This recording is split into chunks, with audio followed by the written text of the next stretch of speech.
Assalamualaikum warahmatullahi wabarakatuh. Kembali hari ini kita ngaji Hikam Melayu kitab Futuhul Arifin fi bayani amali salikin wal wasilina ilallah ta'ala. Terjemah dan syarah daripada matan hikam karya Syekh Ibnu Athaillah As-Sakandari oleh Muallim Haji Muhammad Sarni bin Haji Jarmani bin Haji Muhammad Siddiq Al-Alabi. Hari ini kita masuk ke hikmah yang ke-40 lah, kalau ada salah lah. Yang kemarin sudah sempat kita bacakan hikmahnya, namun belum sempat kita terjemahkan dan jelaskan. Bismillahirrahmanirrahim. Alhamdulillahirabbil alamin wassalatu wassalamu ala sayyidina wa nabiyyina Muhammadin wa ala alihi wa sahbihi ajma'in.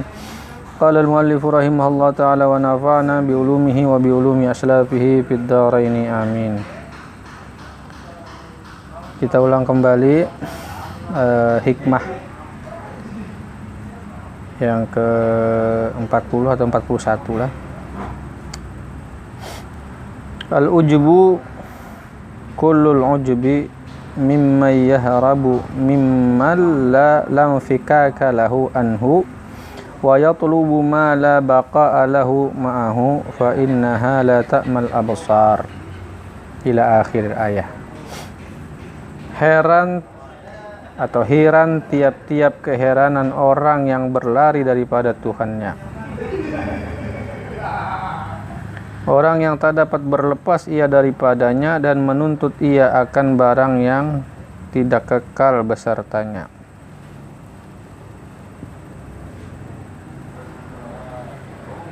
Maka sesungguhnya dia tidak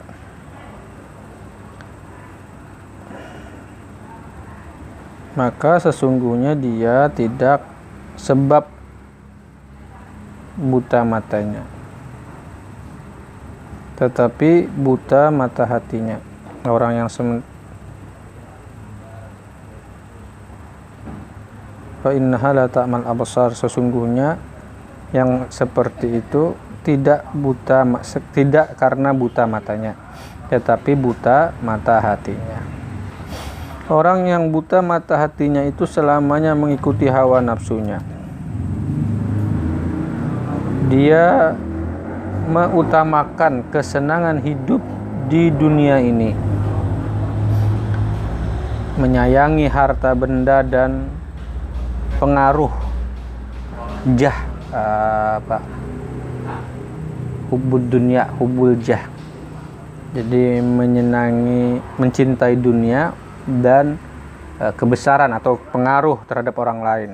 Ingin memiliki pengaruh terhadap orang lain. Dia berlari daripada Tuhannya, padahal dia tak dapat lepas dengan dia. Maka sia-sialah usahanya itu dan berpayah-payah sajalah dia.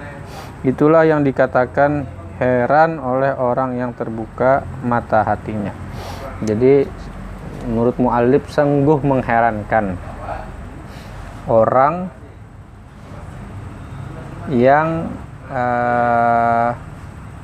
lari daripada Tuhannya.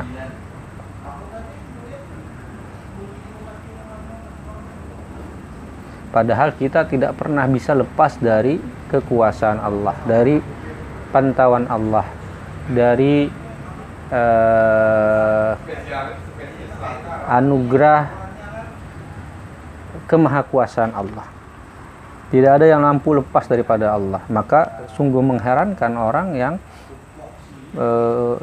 ingin berlepas daripada Tuhannya, itu orang yang lari daripada Tuhannya. Orang yang lari daripada Tuhannya itu seperti dikatakan adalah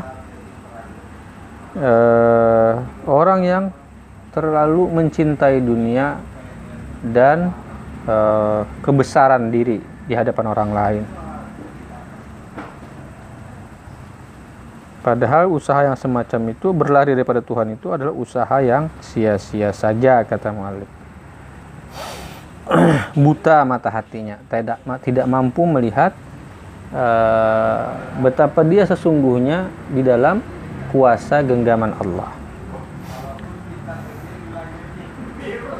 La tarhal min kaunin illa ila kaunin fatakuna kahimarir raha yasiru wal makanul ladzi irtahala ilaihi huwa alladzi irtahala minhu walakin irhal minal akwani ilal mukawwin wa anna ila rabbikal muntaha. Ini masih sambungannya lah. Janganlah engkau berpindah rukun kepada dari kaun kepada kaun. Janganlah engkau berpindah dari satu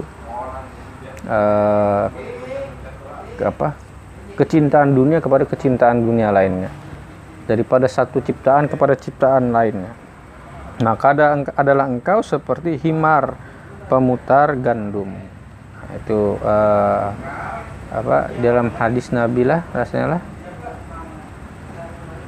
atau di dalam hikmah ulama, orang yang cinta dunia itu, atau ulama yang orang alim, orang yang berilmu yang mencintai dunia itu seperti keledai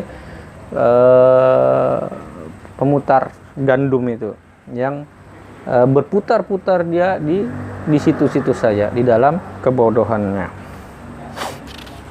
Ia berjalan terus, sedang tempat yang ditujunya itu ialah tempat yang ia bermula, tetapi hendaklah engkau berpindah daripada kaun kepada mukawin. Jadi keledai pemutar gandum tadi sebenarnya ia berputar-putar di situ saja. Dari situ ia bermula, ke situ pula ia kembali lagi.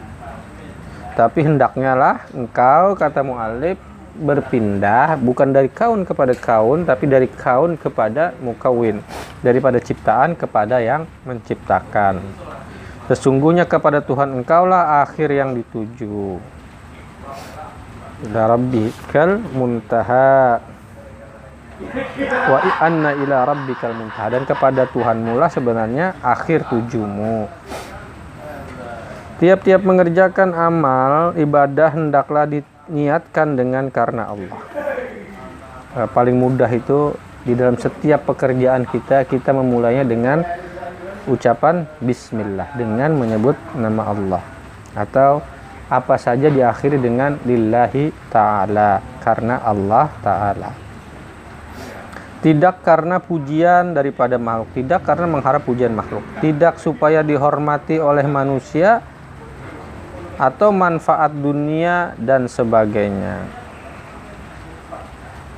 Jadi hendaknya ibadah itu ditujukan hanya untuk Allah semata, bukan untuk mendapatkan pujian dari makhluk.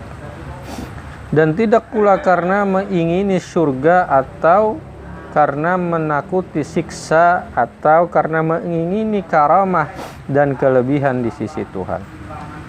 Maka sekalian tujuan yang tersebut itu menghilangkan akan ikhlas dalam beramal.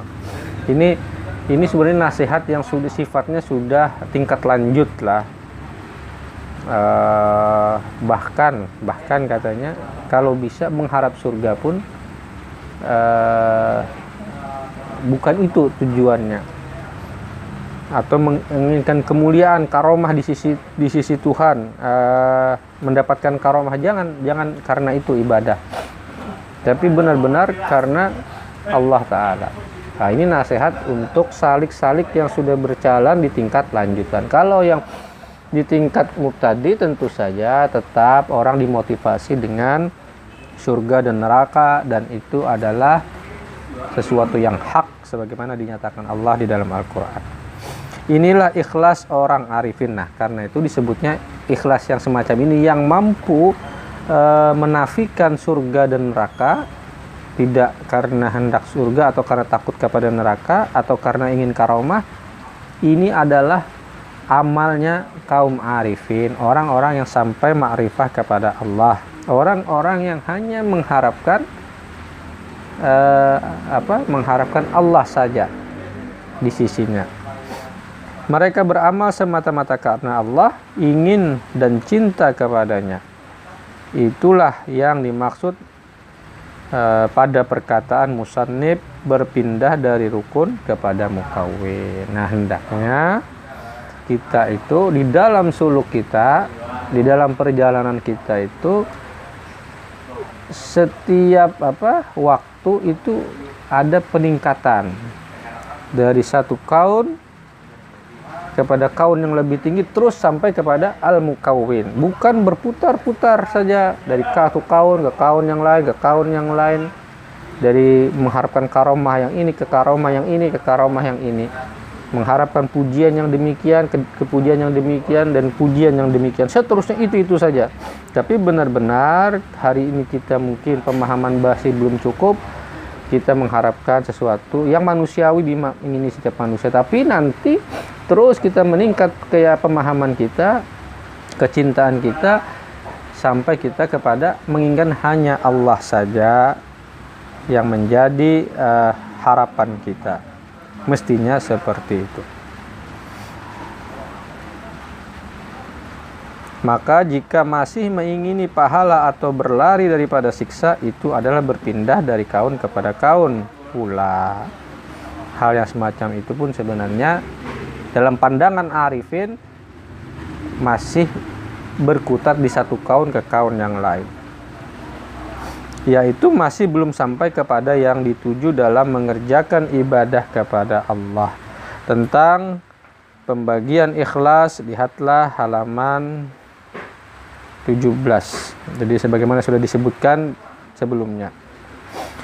Wanzur ila qaulihi sallallahu alaihi wasallam, faman kanat hijratuhu ila Allah wa rasulih fa hijratuhu ila Allah wa rasulih, wa man kanat hijratuhu ila dunya yusibuha aw imra'atin yatazawwajuha fa hijratuhu ila ma hajara ilaihi. Fafhum qaulahu alaihi salatu wasalam wa ta'ammal hadzal amra in kunta dza fahmin. Perhatikanlah sabda Nabi kita ini, maka siapa ada berpindahnya kepada Allah dan Rasulnya, maka benarlah berpindahnya kepada Allah dan Rasulnya. Ini biasanya hadis yang disebutkan setelah innamal a'malu binniyat lah, hadis yang diriwayatkan daripada Sayyidina Umar ibn al-Khattab, bahwa segala sesuatu itu tergantung kepada niat, dan siapa yang mengharapkan ketika hijrah itu Allah dan Rasul, ia akan mendapatkan Allah dan Rasulnya. Tapi jika ia mengharapkan dunia atau wanita yang ingin dikawininya, maka hanya sebegitulah dia akan sampai, tidak akan mendapatkan derajat yang lebih tinggi di sisi Allah. Mungkin hari ini sampai situ aja dulu lah. Insya Allah besok kita lanjutkan lagi. Dan semoga ini menjadi satu motivasi bagi kita untuk di dalam kita berjalan di dalam hidup ini, dari hari ke hari makin baik, pemahaman kita makin tinggi, pandangan kita makin luas, keyakinan kita makin kokoh akan kebenaran Allah dan janji-janjinya. Assalamualaikum warahmatullahi wabarakatuh.